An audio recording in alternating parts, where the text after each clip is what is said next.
Sup Shredders, my name is Logan, aka Spiderhands, and welcome to an SP Reacts, where today we have ourselves a track by an act named Hitori Dake, titled By Your Side.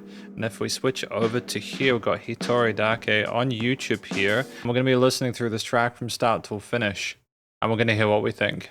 Let's go, let's do it. What have we got?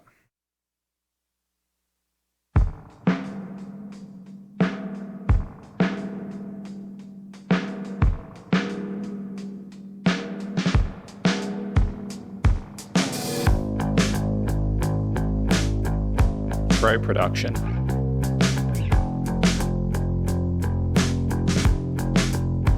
Your presence fades away, growing weaker every passing day, staring off into an empty space. I can almost touch your face.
I love how the keys decorate this point. Run down my face.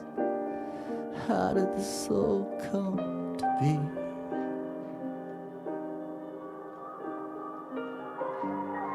I wish I could be half the man you used to be.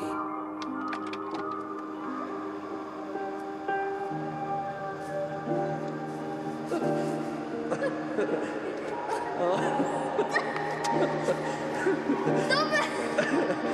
Shit! You're never doing it, guy. What are you doing?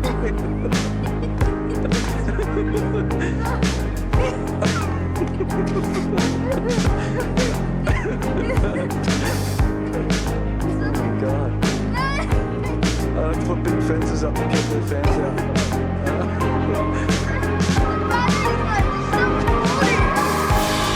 I'm holding on. Great title bass.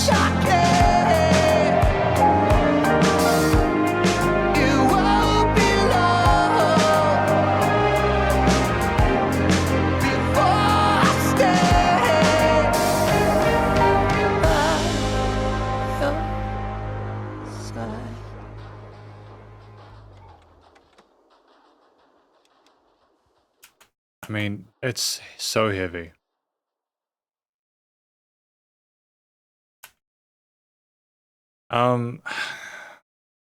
I think I understand what this track is about, and we're going to talk about it more in the conclusion. Because welcome to the conclusion of my review of this track from an act named Hitori Dake, titled By Your Side. In this section, I'm going to be providing an overall song analysis from lyrics and vocals all the way through to production, as well as any applicable constructive critique, and then finally my general thoughts from a listener's perspective. But first of all, what do we think this track is about? Unfortunately, as far as I'm aware, this track is at least in part related to the passing.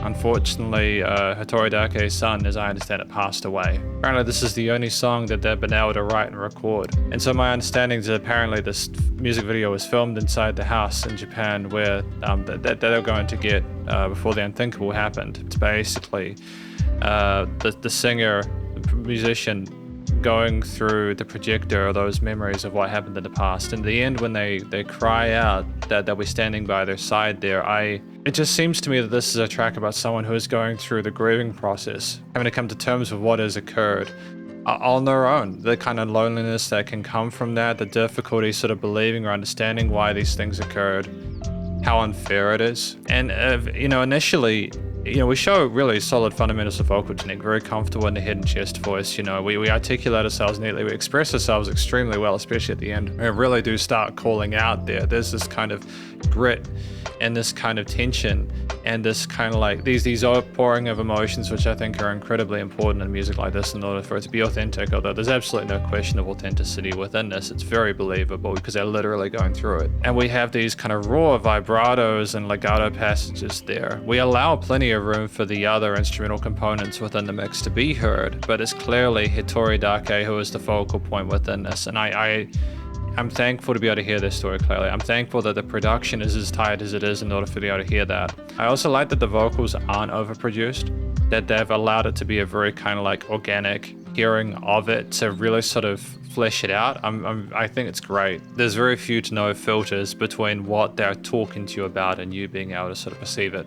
A lot of the really interesting stuff production-wise is actually occurring outside of the vocals within the instrumental components and the way those have been presented. I mean, structurally, this track is outside of the 2 to 4 minute sweet spot, where if it's longer than 4 minutes, you need to provide enough sort of compositional or structural diversity within a piece there.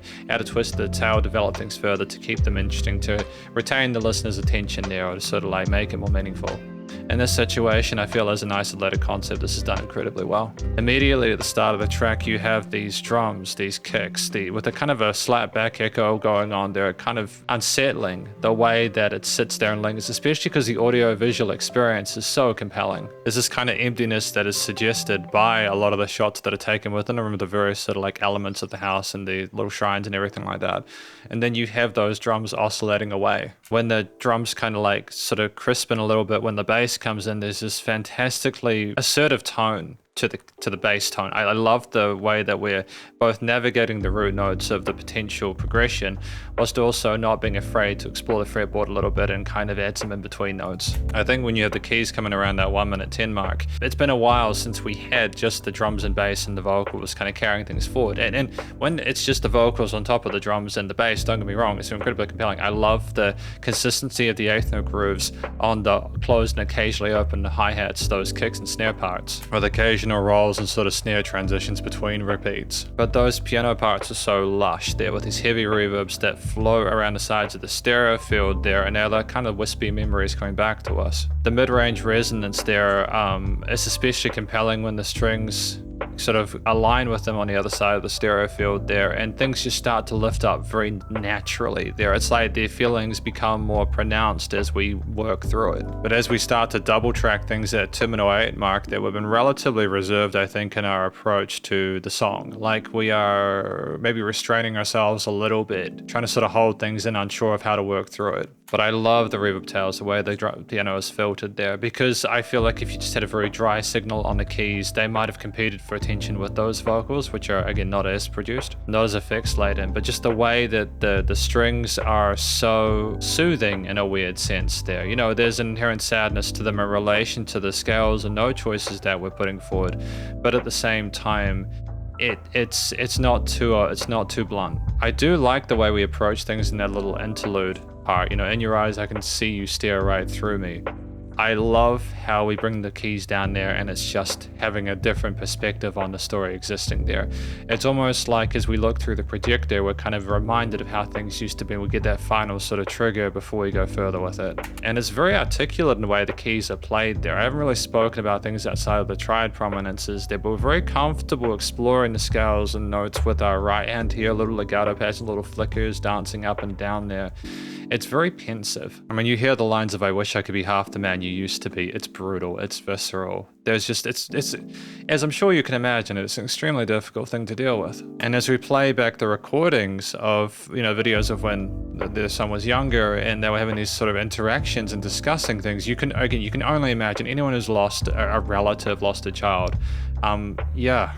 It's visceral, it's heartbreaking. But I think just the creative intent behind this and and I mean this sincerely because I don't want to seem like I'm being disingenuous. The bravery to put this out in music formats is utterly endearing. I have a lot of respect for Hitori Dake for doing this. I think that because people talk about showing vulnerability.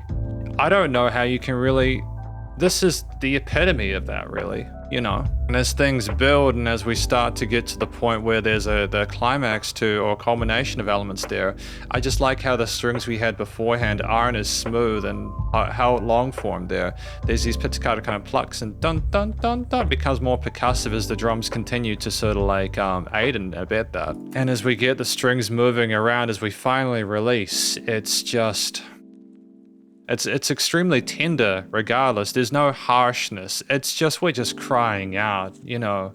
We're just crying out for our loss. And with that vocal fry, I've got to be honest, like as a reviewer, I try to avoid becoming too sort of emotional when I listen to things, but I feel like listening back to it and really sort of appreciating the steps that we get to for this point, it's an incredibly well-written track. And it's very, very effective. Hitori Dake expresses himself incredibly well here, and it almost feels like as it ends, and we're just staring into just slightly off axis on the camera. I don't want to sort of say too much more in case I seem like I'm not being genuine, because you know, like sometimes if you're too profuse about it, it can seem that way. It's not performative on my part. I feel terrible and sorry that they've had to go through this, for their loss, you know. And I think in this day and age, you know, you can hear the projector close at the end and then the story fades out. For the world to be as it is nowadays, with the irony of music often being very stimulating, to be more of an invitation to take their journey with them and hear them out, and for me to be more affected by that is testament to the utter, you know, success that the song is as a piece of art. If I'm not saying too much there, again, I'm trying to be very careful at how I sort of like say things. I just think it's well performed, and I don't think we overcomplicate it. And ultimately, I